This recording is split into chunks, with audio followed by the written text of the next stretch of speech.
السلام عليكم، ازيكم حبايب قلبي؟ عاملين ايه؟ يا رب تكونوا بخير وبافضل حال. النهارده باذن الله هنعمل مع بعض المكرونه البشاميل الجوسي باسهل طريقه جدا.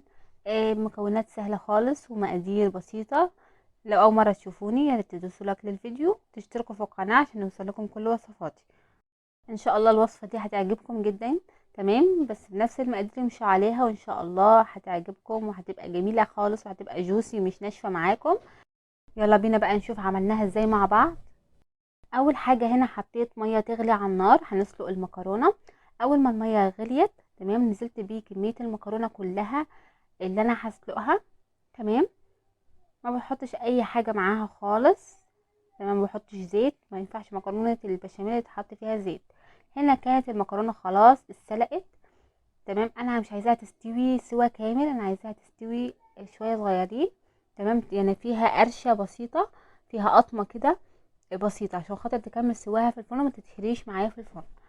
تاني حاجة هنعمل مع بعض ايه؟ اللحمة المعصجة بطريقة سهلة. معلقة سمنة وحطيت معلقة زيت.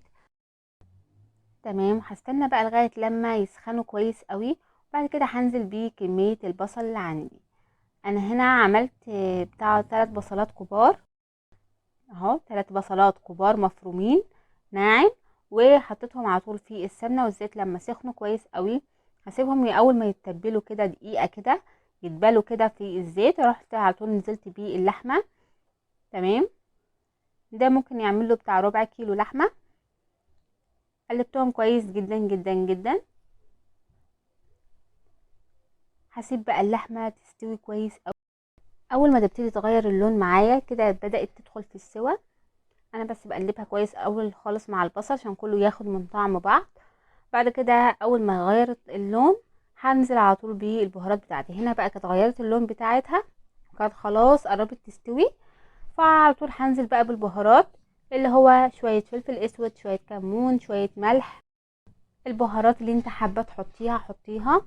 تمام، هنا بقى خلاص حطيت البهارات بتاعتي وكمان حطيت الملح. وهديله تقليبة كويس قوي. قبل ما اطفي عليها بدقيقة كده او بدقيقتين هحط عليها كيسين من الصلصة او معلقتين كبار من الصلصة. بيدوها طعم حلو قوي في المكرونة بشاميل بالذات. بحب احط لها كده، وكمان حطيت لها بتاع ربع كوباية من المية المغلية. واديت لهم تقليبة كويس قوي. تمام،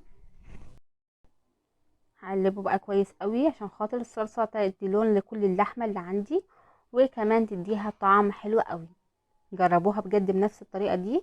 يعني جربوها كده بالصلصه بتاعه اللحمه في البشاميل بالذات، بيديها طعم حلو غير اللحمه لما تعصجيها بالبصله بس. بتفرق جدا جدا في الطعم وفي الريحه كمان. تمام، هنا بقى ظبطت ملحها وكانت تمام جدا. خلاص كده اللحمه جاهزه معايا والمكرونه جاهزه معايا. هنعمل مع بعض البشاميل باسهل طريقه. هنا حطيت 4 معالق كبار من السمنه. هسيبهم بقى لغاية لما يسيحوا ويسخنوا كويس قوي. وبعد كده هنزل على طول ب4 معالق برضو كبار من الدقيق. هنا لقيت زودتها بتاع معلقة زيت. تمام، انا بحب في البشاميل احط زيت على سمنة، فانا هنا زودت بتاع معلقة زيت. وهنا 4 معالق كبار من الدقيق. تمام، حطيتهم في السمنة وابتديت ان انا اقلبهم كويس قوي. وهفضل اقلب فيها لغاية لما الدقيق بتاعي يتحمص كده ويطلع ريحة حلوة. تمام، انا مش عايزاه ياخد لون ولا اي حاجه، انا عايزاه بس يطلع ريحه ويستوي كويس قوي في السمنه عشان خاطر البشاميل بتاعي يكون ريحته حلوه وطعمه كمان حلو. هنا هنزل بيه الحليب بتاعي شويه شويه مش مره واحده عشان ما يكتلش معايا. تمام، بنزل بشويه شويه اهو، يعني زي كوبايه كوبايه بكوبايه. خلاص، حابه تعمليه بشوربه براحتك، حابه تعمليه بميه براحتك. شوربه، ميه، حليب، اي حاجه انت حابه تعمليها. حتى لو عملتيها بلبن بودره دوبتيه في ميه وعملتيها هيبقى حلو برضو، مفيش اي مشكله خالص. تمام، هنا بقى خلاص ضفت بقى كميه اللبن بتاعتي كلها. وابتديت ان انا اقلب كويس قوي. طبعا ما بتشيليش ايدك من البشاميل عشان خاطر الدقيق بتاعك ما ينزلش في القعر ويتحرق منك، او البشاميل بتاعك ما يكتلش. بتفضلي تقلبي كده لغايه لما يوصل للسمك اللي انتي عايزاه. انا مش بحبه تقيل قوي ولا خفيف قوي.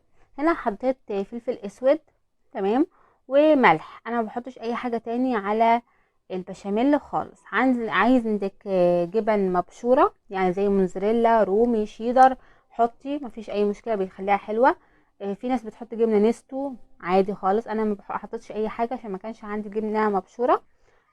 فخلاص اكتفيت بالملح والفلفل، وكمان ظبطت. انا هوريكم بقى السمك اللي انا محتاجاه. تمام. السمك ده كده كده لما بيبرد بيتقل تاني. تمام. هنا بقى جبت المكرونه بتاعتي اللي انا سلقتها ونزلت عليها بشويه من البشاميل. هديهم تقليبه كويسه قوي. انا بحب اعمل كده، يعني بحب ان انا اغلف المكرونه الاول خالص قبل ما احطها في الصينيه بالبشاميل، عشان يبقى كله شارب من بعض. تمام. انت حابه تقلي البشاميل عن كده براحتك، مفيش اي مشكله. حابه يعني ما ينفعش تخففيه عن كده بصراحه، مش هيبقى بشاميل. انا خليته اللي هو وسط عشان خاطر لما بيبرد بيتقل اكتر من كده. خلاص كده. هنا قلبت المكرونه مع البشاميل، وبعد كده دهنت الصينيه عندي.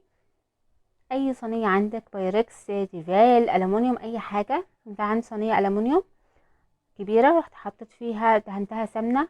تمام. وبعد كده هنرص المكرونه بسهوله خالص. هنزل بيه نص كميه المكرونه وهفردها كويس قوي اهو بنفس الطريقه دي كده.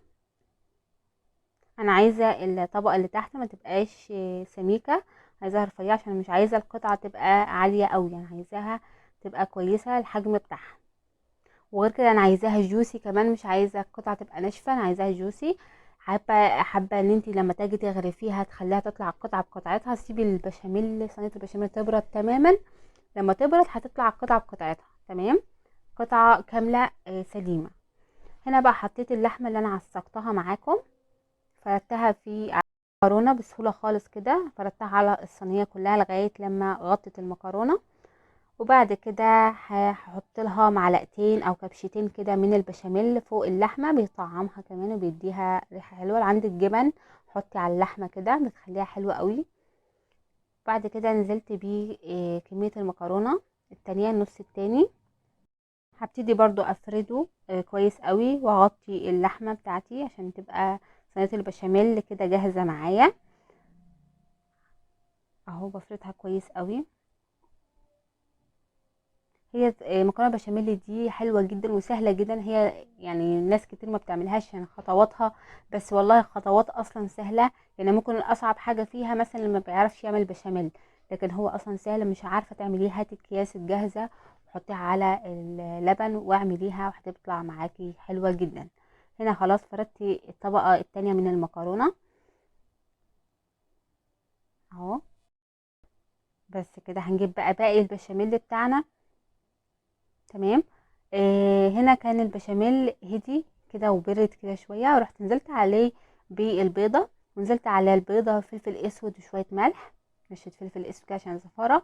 دي اللي انا هحطه على الوش، بيدي بجد لون وطعم حلو قوي. ما تخافوش مفيش زفاره، لان انت حطيتي فلفل اسود، ما فيهاش اي ريحه زفاره خالص. تمام. بس اهم حاجه سيب البشاميل يبرد تماما. شفتوا لما سيبته يبرد، شفتوا تقل ازاي اهو. لما تسيبيه يبرد هو هيتقل بالطريقه دي. فانا ضفت له للوش بس معلقه يعني قصدي بيضه، مع اسفه. وعشان تضمني ان مفيش اي زفاره حطيت لها فلفل اسود وشويه ملح، وابتديت ان انا افردها على الوش. تمام. انا بعمل تركايه هنا جميله خالص. مش حابه تحطي بيض، خلاص حطي البشاميل على كده ودخليه. حابه تحطي على الوش جبنه موزاريلا، سمنه، اي حاجه. حابه ما تحطيش اي حاجه خالص وتدخلي الوش كده بالبشاميل بس، برضو هيدي لون حلو، مفيش اي مشكله. بس انا بحب احط لها بيضه كده، بتديها لون وكمان ريحه حلوه وتحميره كده حلوه قوي للبشاميل. جربوها ان شاء الله هتعجبكم، والله العظيم ما فيهاش اي زفاره نهائي. انا بعملها على طول بنفس الطريقه دي وبتطلع معايا جميله جدا. تفردي كويس قوي اهو. بس بقى انا مولعه الفرن على يعني من فوق ومن تحت على درجه حراره تحت عاليه وفوق واطيه خالص. تمام. اخدت معايا بتاع نص ساعه في الفرن. تمام. هنا بقى الوش انا ما برشش عليه جبنه موزاريلا ولا حاجه، انا بحط له، شفتوا البقسماط اللي انتوا بتعملوا فيه البانيه، البقسماط برشه على وش صينيه البشاميل بتاعتي بالطريقه دي. كمان بيدي طعم حلو قوي، جربوها بجد. بس مش على طول بعملها يعني، بقالي فتره بس قليله بحط البقسماط دي، بتطلع حلوه قوي معايا. بعد كده زي ما قلت لكم ولع الفرن من تحت عالي، والشوايه موطياها، وسبتها بتاع نص ساعه في الفرن، وطلعت معايا بالجمال الحلو ده. وطبعا ما تقطعوهاش وهي سخنه، انا قطعتها، انا غلطت هنا غلطه، قطعتها وهي سخنه، عشان كده طلعت معايا ان هي مش قطعه واحده، طلعت معايا مفلفته. بس كانت بجد كانت جوسي وكانت جميله قوي. وبألف هنا وشفا، جربوها وسيبوها تبرد تماما قبل ما تقطعوها، يعني اعملوها قبلها بفتره، وسيبوها تهدى شويه تبقى دافيه كده، وقطعوها عشان تطلع معاكم سليمه. وبرضو في ناس بتحبها كده متقطعه، ما بتحبهاش يعني قطع، بتحبها متقطعه كده جوسي. وبألف هنا وشفا للي بيحبها كده او كده، بألف هنا وشفا، وجربوها وان شاء الله تعجبكم. ولو عجبكم الفيديو بقى ما تنسوش بقى تدوسوا لايك للفيديو وتشتركوا في القناه، واشوفكم في رعايه الله في فيديو جديد.